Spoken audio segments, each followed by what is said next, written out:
Do you think Arturo Sandoval uses the trumpet to play music or music to play the trumpet?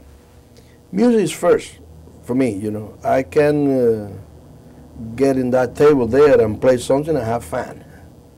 Just with my hand on top of the table. You know what I mean? I do, yeah. Music is a way of expression, is a vehicle to let emotion get through, you know.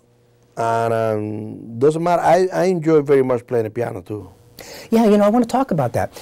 I have here a stack of some of your discs over the 42 years. You have a passion for the piano there too? I do indeed. Oh yeah? Yes, I do. We got it. We take care of it here. Somewhere there. Yeah. There you go. Yeah. Most recent. This is the last one. Yes. Passion for the piano. Get that cover because I'm so proud of that cover. That's my youngest son did that cover. Absolutely. I saw that in the liner notes. Yeah, yeah, yeah. That's what I want to ask you. I get the sense as I listen to I have all of your discs at home. These are only 11 here. But I get the sense that you're constantly evolving. You listen, every single Arturo Sandoval disc is different. Every one of them. Thanks God. That's my intention, you know. I don't want to do and redo the same scene again because they're going to be so boring, you know. What guides you then in terms of the right questions to ask yourself before you go in the studio, Arturo? It's because every one of these, I mean, I know I have my favorites of the discs, but still. Don't say it. Don't say it. Okay.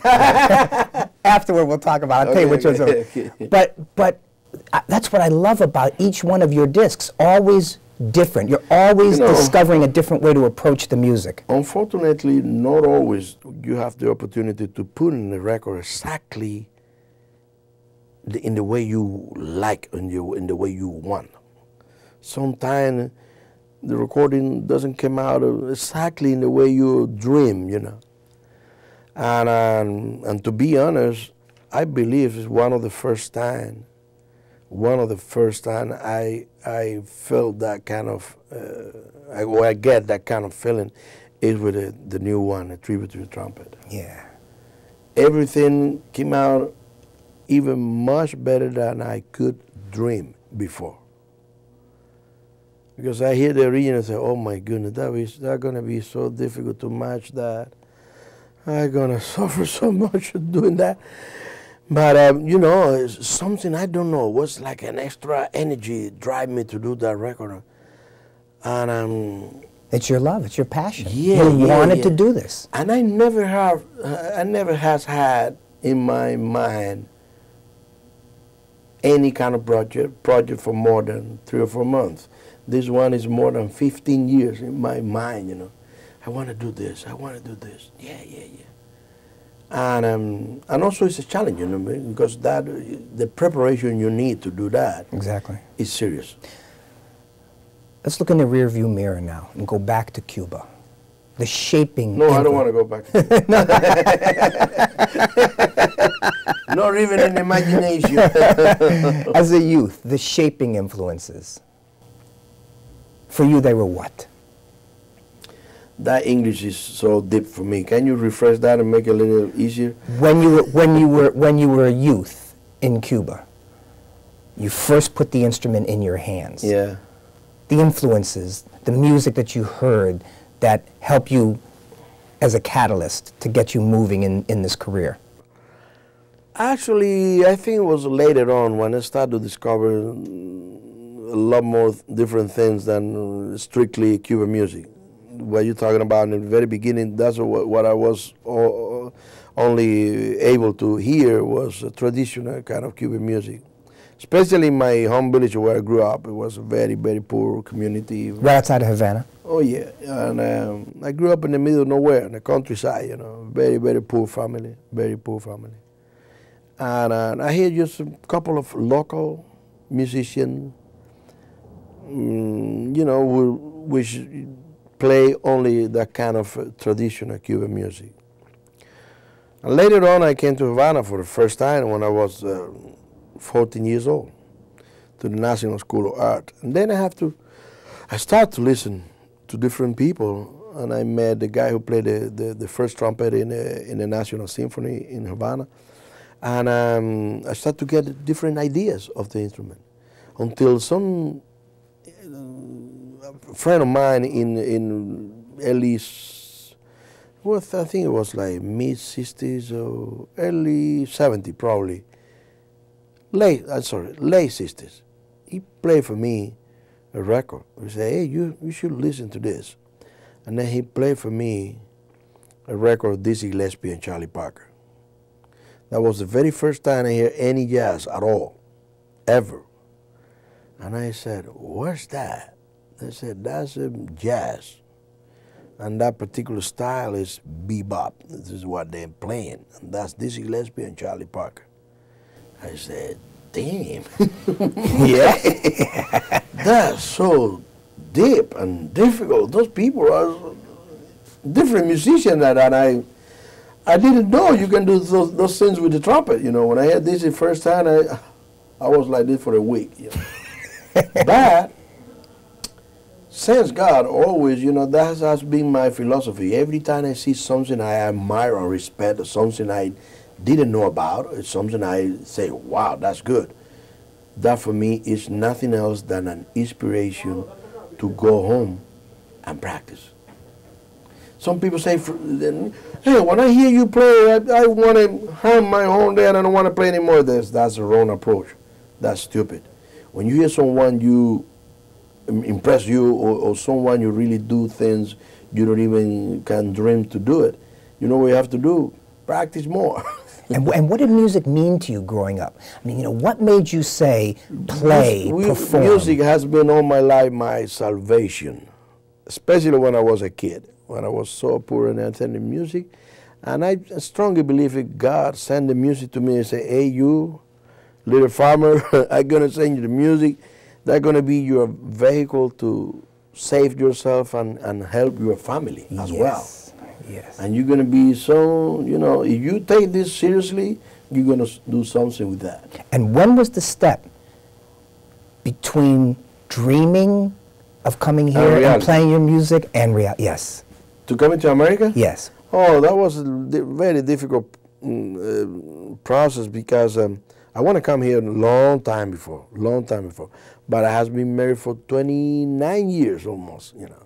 My younger son is 28 years. My younger son is going to be 27 pretty soon. Which is mean I won't go to anywhere without my family. And the government knew that in Cuba, you know. They send you some places. I was traveling for many, many years before I came to America to live there for good. But I always was thinking about, I got my family home. I have to come back. I cannot live there alone, you know. And that was the kind of thing to hold me there for so long. And to be honest, I believe in 1990, the Cuban government made a mistake. That was the kind of mistake I was waiting for so long, you know. I asked for a special permission to my wife and younger son to join me during one of those tours in Europe.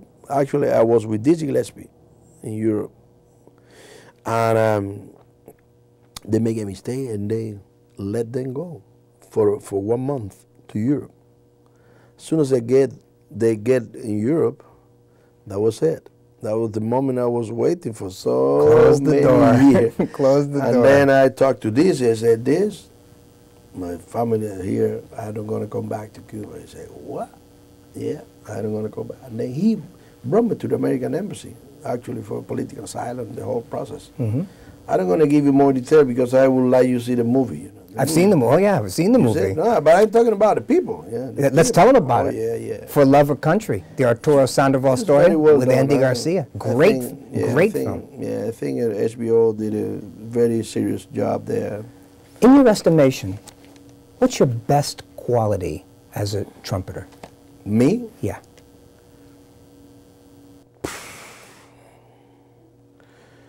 I think the heart I put in my thing, you know. It's not I shouldn't mention any kind of skill or ability or technical ability or whatever, because that's anybody can do it. But I believe what really made me identify with the instrument or do what I do with the instrument is the amount of passion I put when I blow that thing. Yeah, and let me tell you, there's nobody out there who blows it like you do. No, I don't fool around. I go for it, you know. With the seamless, flawless technique, the musicality, the lines are so lyrical. You, sir, and I don't, genius is not a word I throw around, virtuoso is not a word I throw around, but with you, virtuoso, right there, Arturo. I don't like that much that word because, you know, I want to be remembered as a music lover. What that guy was, he loved music. Yeah, economy bleeds music. That's it. Which one of these are you more connected to? Which one are you most connected to of all these? No, those guys there is like your children. Yes. You know, if you're taking a picture with all your kids around and somebody point any of them and say, who's your favorite? If you are an intelligent dad, you're going to say, are you crazy? All of them, they're my favorite. You cannot point any of your kids. Right. That's all my kids, you know, for good or for bad or whatever. I take responsibility for those kids. This has been a remarkable life for you, just a remarkable life. In your mind's eyes, Arturo, where do you see it going from here? That's not my way of thinking, you know. I never been like that. What I has been trying to do all my life is do as good as I can in that specific moment, today. Tomorrow is a brand new day. I don't know. You can make your plan, but God has a different plan, you know. and now I'm still alive. I'm here. I'm trying to concentrate and be focused in what I'm doing with you. I'm trying to make my English as good as I can because it's funny English, you know. That's the only one I have. Unfortunately, I live in the wrong city to learn the language because in Miami nobody speaks English. You know, I try hard to learn and improve my language, but you know, in Miami, everywhere you go, the people talk to you in Spanish. Yeah. And sometimes you see a guy which is, you know, American, and you talk to them in English, and they reply to you in Spanish. When you go and you listen to any of these, every one of them, as I said, is a breath of fresh air. Every one of them different. You turn the corner on every single disc. And forthcoming in March, this tribute CD, I know, is just going to... That's my dream. You're going to raise the bar. I not even can compare any of this with that record. ArturoSandoval, thank you for doing this. You're very, very welcome. This has been a true pleasure. Very nice. Come here anytime. Thank you, man. Thank you. Backstage at the Wolf Den here at the Mohegan Sun in Uncasville, Connecticut. For Words and Music, I'm Lich. Thank you for joining us. See you next time.